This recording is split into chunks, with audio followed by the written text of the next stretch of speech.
Hello, in this video we're going to continue to kind of put some basic bones into our first assignment here.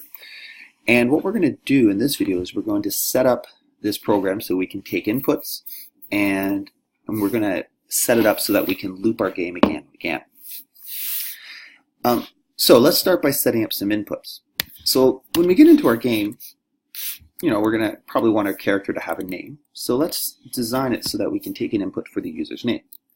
Now, we're going to declare all our variables at the top of methods in this case. Any variables that we use inside this method are going to be declared right here. There's going to be a temptation, you're going to find examples where people are declaring variables up here as class variables, but we're going to avoid that for now. We'll talk about why that is a little later. So in every method, you're going to need two scanners, provided that you're taking string inputs and numeric inputs. So scanner, let's call this numin equals new scanner system.in. Scanner words in equals new scanner system.in. And so these are the two scanner objects that I'm going to use to take inputs from the user. Now, you could write this with one single scanner object, but it does get a little funny if you try and use that same scanner object for words and for numeric types. So you're better off just to make two for now. And whenever we take inputs for anything that is not a string, we use numin. Otherwise, we use words in. And we'll look at, possibly how to kind of merge these into one. So I'm going to come down here, and I'm going to declare another variable here called variable type string called name. And so the first thing I'm going to do is I'm going to say system.out.print. You try and recall your name.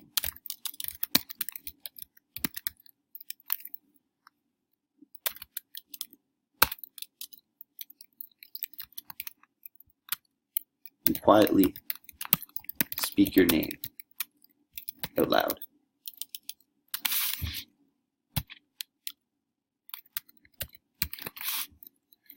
And then, basically we're imagining, the game, you're sitting there, just trying to remember your name. So you're going to say it out loud.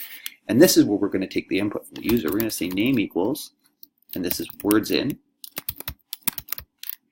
dot, next line. So, just a semicolon here.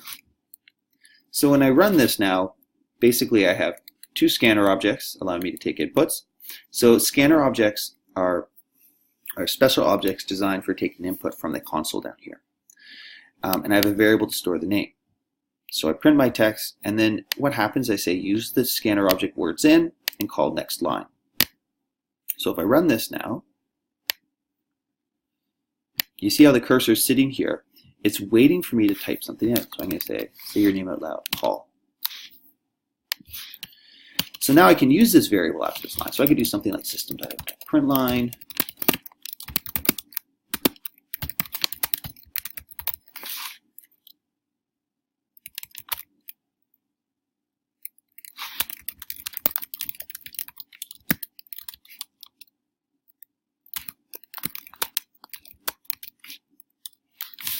Try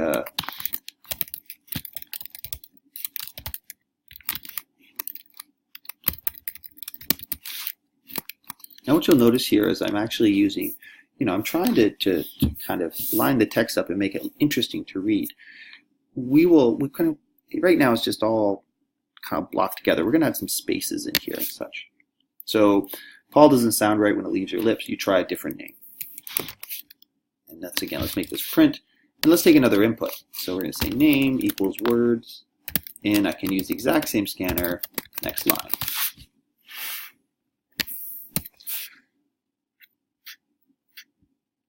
So if I run this now,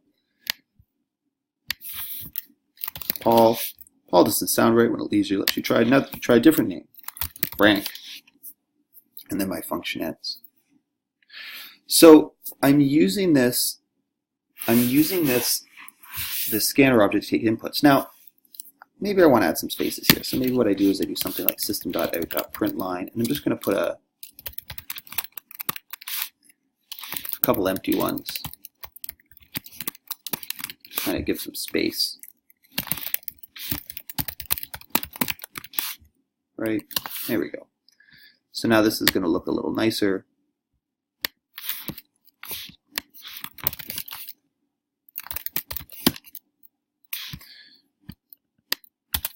Okay. So maybe we say something like system.out.println, just to give them more space.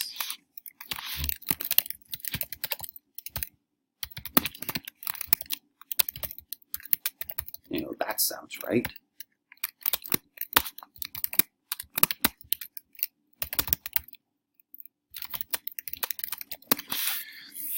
Okay, so this game's going to be about you trying to figure out who you are and discover the secrets of why you wake up in this dark forest. Now, a couple little things you'll notice is, I'm demonstrating how to kind of combine strings, print out text with variables. You can see we've done that down here, at the start of the line, midway through.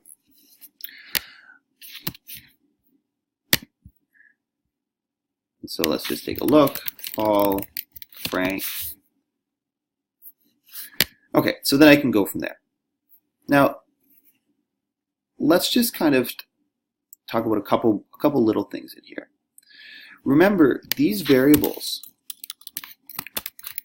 these are only visible inside the game method. So if I come down here into the main method, I don't have access to these. Notice if I go name equals, it says I don't know a variable called name.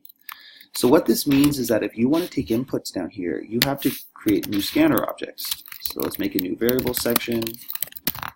So we're just going to come up here and we're going to take these two objects from up here. We're going to copy them. We're going to paste them. And if I run this now, it has no impact on the program, but what it means is I can now take inputs down here. So I want to ask the user if they'd like to play again. And we're going to do that with a menu, just because it's good to see how to set up menus. So we're going to set up a menu. Would you like to play again? And that menu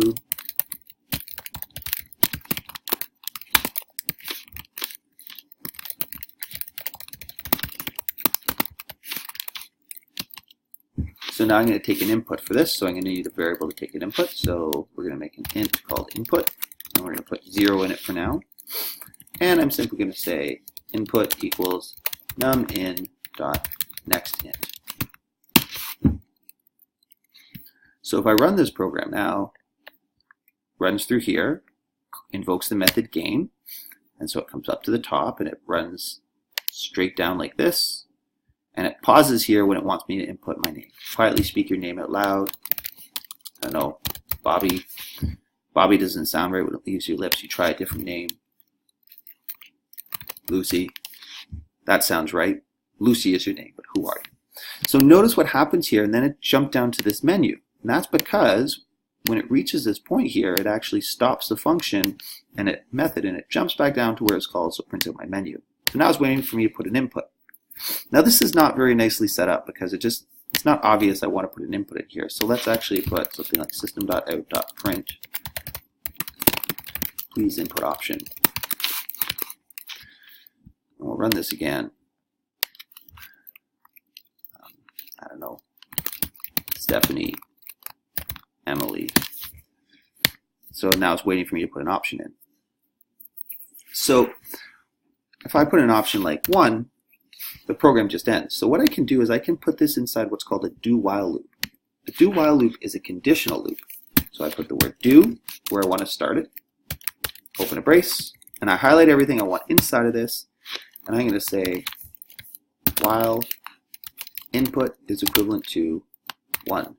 So basically what this says is it comes down here and it says, hey, okay, run the game method.